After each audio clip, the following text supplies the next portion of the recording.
వ్యవహారంపై మంత్రి గంటా శ్రీనివాసరావు మాట్లాడుతున్నారు. లైవ్ చూద్దాం. డిజిటల్ క్లాస్ రూమ్స్ ఎన్ఆర్ఐ సహకారంతో ఒక 5,000 స్కూల్స్లో డిజిటల్ క్లాస్ రూమ్స్ కూడా స్టార్ట్ చేస్తూ ఉన్నాం.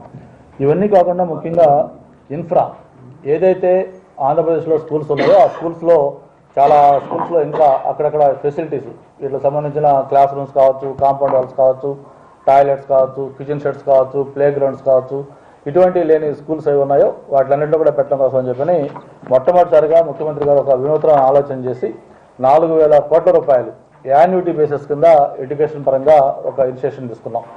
అది ఈ సంవత్సరం ఫైనలైజ్ అయిన తర్వాత నెక్స్ట్ రాబోయే రోజుల్లో ఆంధ్రప్రదేశ్లో ఏ స్కూల్లో కూడా ఇన్ఫ్రాస్ట్రక్చర్ సైడు ఎక్కడా కూడా మాకు ఇది స్కేర్సిటీ ఉందని చెప్పేదానికి అవకాశం లేకుండా అన్నీ కూడా కంప్లీట్ చేయాలనుకుంటున్నాం.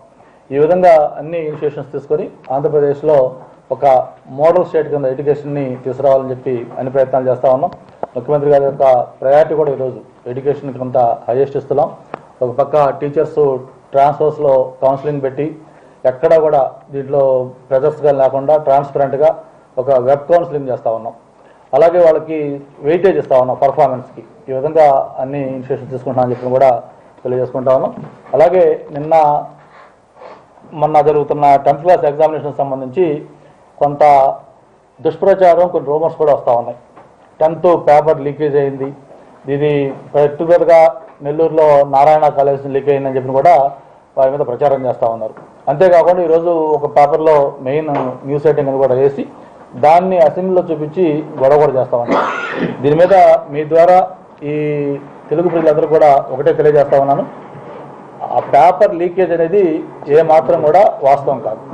పేపర్ లీకేజ్ అంటే మామూలుగా ఎగ్జామినేషన్స్ కంటే ముందే పేపర్ బయటకు వస్తే దాన్ని లీకేజ్ అంటాం. ఇది నెల్లూరులో ఒక ఎగ్జామినేషన్ సెంటర్లో ఎగ్జామినేషన్ జరుగుతుండగా ఒక అటెండర్ ఎవరైతే వాటర్ అది అందించే అటెండర్ ఉన్నాడో అటెండర్ సెల్ ఫోన్లో క్వశ్చన్ పేపర్ తీసాడని చెప్పి ఒక ఇది బయటకు వచ్చింది. దాని మీద వెంటనే గవర్నమెంట్ రెస్పాండ్ అయింది. మా సెక్రటరీ గారితో చెప్పి కమిషనర్ని ఎక్కడైతే లీక్ అయిందని వచ్చిందో దాని మీద వెంటనే ఎంక్వైరీ చేయమని చెప్పి అక్కడ పంపించడం జరిగింది.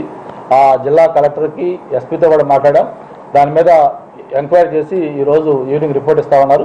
రిపోర్ట్ ఇచ్చిన తర్వాత ఈవెన్ అది కూడా వాట్సాప్లో పేపర్ ఎగ్జామినేషన్ టైంలో కూడా బయటకు వస్తే దాన్ని కూడా క్షమించకూడదు. ఎందుకంటే ఎక్కడా కూడా చిన్న లోటుపాటు లేకుండా ఎగ్జామినేషన్ పెట్టాలనే ఉద్దేశంతో అన్ని ప్రికాషన్స్ తీసుకున్నాం.